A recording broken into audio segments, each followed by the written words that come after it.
नमस्कार साथियों, आज हम बात करने वाले हैं वन पंच मैन के सीजन 3 के एपिसोड नंबर 9 की। पिछला एपिसोड कंटिन्यू होते हुए अभी वागमा पूछता है कि चाइल्ड इंपीरियर ने उस रोबोट मॉन्स्टर को मारा क्यों नहीं, जिस पर चाइल्ड इंपीरियर कहता है कि अभी लड़ना जरूरी नहीं बल्कि वागमा को बाहर लेकर जाना जरूरी है। अभी दोनों भाग रहे होते हैं जब रास्ते में उन्हें फिनिक्स मैन की बॉडी दिखाई देती है। ये देख वागमा तो डर जाता है, जिस पर चाइल्ड इंपीरियर उसे कहता है कि वो डरे नहीं, इस मॉन्स्टर को तो उसने पहले ही मार दिया फिनिक्स मैन को। देख वागमा कहता है कि ये तो डोकान बर्ड है, मतलब एक मैस्कॉट जो कि एक कॉमेडी शो में आया करता था। वो एक ऐसा करेक्टर था जो बेवकूफ था, जिसकी मोटी बुद्धि थी, लेकिन वो हर बार मर जाता था। लेकिन फिर नेक्स्ट एपिसोड में वो ऐसे वापस आ जाता था जैसे कुछ हुआ ही ना हो। खैर, लेकिन वो तो एक टीवी शो था। अभी ये सुन चाइल्ड इंपीरियर को चिंता होने लगती है, क्योंकि मॉन्स्टर्स का व्यवहार अनप्रिडिक्टेबल है और ना वो ये जानते कि वो कहाँ से आए हैं। बस ये मॉन्स्टर भी उस टीवी वाले जैसा ना हो। तभी दोनों के पीछे से एक रोशनी आती है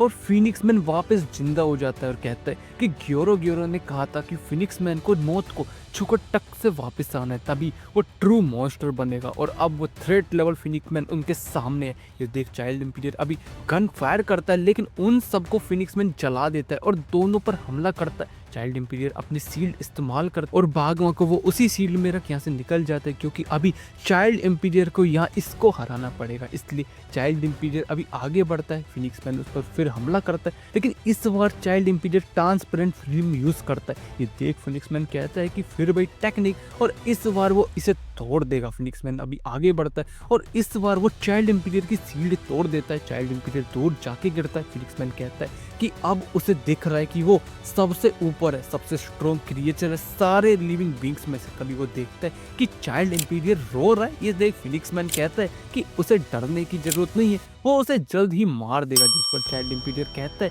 कि वो इसलिए नहीं रो रहा कि वो डर रहा है, बल्कि वो खुद से निराश है, वो कमजोर है, क्योंकि फिनिक्स मैन टॉप रैंक पर भी नहीं है, फिर भी वो चाइल्ड इंपीरियर पर भारी पड़ रहा है और उसने नहीं सोचा था कि उससे अपना अल्टीमेट वेपन यूज करना पड़ेगा। तभी वो अपना ब्रेव जाइंट रोबोट लेकर आता है और एक घूंसे में फिनिक्स मैन को दूर फेंक देता है और कहता है कि उसने पहले ही इमरजेंसी के लिए अंडरग्राउंड में पार्ट छुपा रखे थे। ये सुन वागमा कहता है कि अगर ऐसा था तो उसने पहले क्यों नहीं इसे इस्तेमाल किया। ये सुन फिनिक्स मैन भी कहता है कि सही बात, अगर ऐसा था तो उसने पहले ही क्यों इस रोबोट को इस्तेमाल क्यों नहीं कर लिया, तो पक्का इसकी कोई लिमिटेशन है। चाइल्ड इंपीरियर भी खुद से कहता है कि उसे जल्द ही इसे खत्म करना पड़ेगा, क्योंकि उसके पास वक्त कम है। अभी चाइल्ड इंपीरियर फिनिक्स मैन के पीछे पड़ जाता है और उस पर सेवरल अटैक्स करता है, लेकिन फिनिक्स मैन हर हमले से बच जाता है और खुद को और ताकतवर बनाता जाता है। चाइल्ड इंपीरियर के भेजे गए सारे रोबोट्स को भी मार देता है, लेकिन अभी चाइल्ड इंपीरियर फिनिक्स मैन पर अपने ब्लेड से हमला करता है और खुद से कहता है कि उसे इसे 3 मिनट के अंदर ही खत्म करना पड़ेगा, क्योंकि इसके बाद ये रोबोट काम करना बंद कर देंगे। फिनिक्स मैन भी समझ जाता है कि ये जल्दबाजी में है, मतलब इसके पास टाइम की कमी है, इसलिए वो अभी वागमा पर हमला करता है। ये देख चाइल्ड इंपीरियर वागमा को बचाने जाता है और फिनिक्स मैन की मिसाइल्स को भी खत्म करता है। फिनिक्स मैन कहता है कि इस तरीके से हीरो अपना टाइम वेस्ट करता रहेगा। जैसे ही वो बाहर आता है चाइल्ड इंपीरियर को मारने, वो उसके इलेक्ट्रोमैग्नेटिक फील्ड में फंस जाता है। चाइल्ड इंपीरियर कहता है कि अब वो नहीं बचने वाला और चाइल्ड इंपीरियर अभी उसे एक तेज घूंसा मारता है और फिनिक्स मैन को ले जमीन में धसाता चला जाता है। चाइल्ड इंपीरियर खुद से कहता है कि अब वो फ्लैशी फ्लैश के पास पहुंचने वाले हैं और फिर हम दोनों मिलकर इसे हरा सकते हैं। लेकिन जैसे ही वो फ्लैशी की लोकेशन पर पहुंचता है, वो देखता है कि यहाँ तो बस उसका ट्रांसमीटर है, क्या फ्लैशी फ्लैश जिंदा है। तभी फिनिक्स मैन उस पर हमला कर देता है और खुद से कहता है कि उस शो के बाद इस कॉस्ट्यूम को कभी वो उतार ही नहीं पाया और धीरे धीरे ये कॉस्ट्यूम उससे जुड़ती चली गई। कितनी बार वो और उसकी ये कॉस्ट्यूम मौत के घाट उतरी, लेकिन अब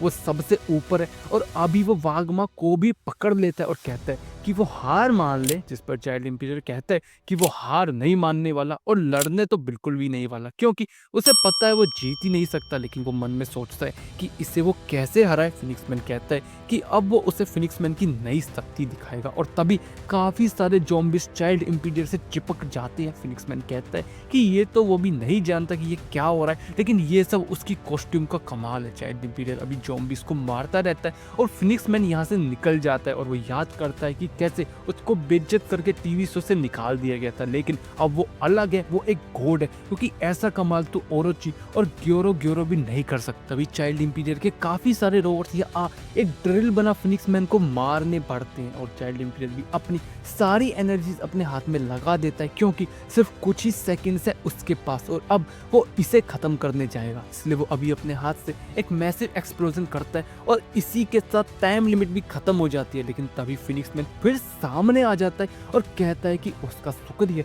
उसने उसे इतना इवॉल्व करवा दिया और अब वो तो गया। और अभी वो चाइल्ड इंपीरियर के रोबोट को तोड़ देता है और उसे मारने बढ़ता है। तभी सडनली वो हंसने लगता है। चाइल्ड इंपीरियर बताता है कि ये उसके रोबोट की वजह से, जो फिनिक्स मैन के कॉस्ट्यूम के अंदर घुस चुका है, जो इसे हंसा रहा है। बेशक फिनिक्स मैन मोटी बुद्धि का है, लेकिन वो अंदर से पक्का सेंसिटिव है। अभी फिनिक्स मैन अपनी कॉस्ट्यूम फाड़ देता है और यही तो चाइल्ड इंपीरियर चाहता था। और अभी वो फिनिक्स मैन की पूरी कॉस्ट्यूम को फाड़ देता है और अभी वो वापिस रीजनरेट नहीं हो सकता। तभी हेल फायर और विंड को होश आ जाता है। वो दोनों नंग अवस्था में होते हैं, दोनों फ्लैशी फ्लैश को ढूंढने निकल पड़ते हैं। तभी उन्हें रास्ते में साइतामा दिखता है, जिसे वो मारने बढ़ते हैं, लेकिन वो तो उसे मार ही नहीं पाते और वो देखते हैं कि ये तो वाकई काफी ताकतवर है, इसलिए वो दोनों वहां से भाग जाते हैं। मीनवाइल चाइल्ड इंपीरियर सब हीरोज को मैसेज देता है कि दुश्मन वाकई काफी ताकतवर है, इसलिए दुश्मन को वो कम ना आके, और वो वागमा को लेकर बाहर जा रहा है। चाइल्ड इंपीरियर अभी वागमा से पूछता है कि क्या उसके अलावा कोई और हॉस्टेज था यहाँ पर, जिस पर वागमा अभी अनजान बनते हुए कहता है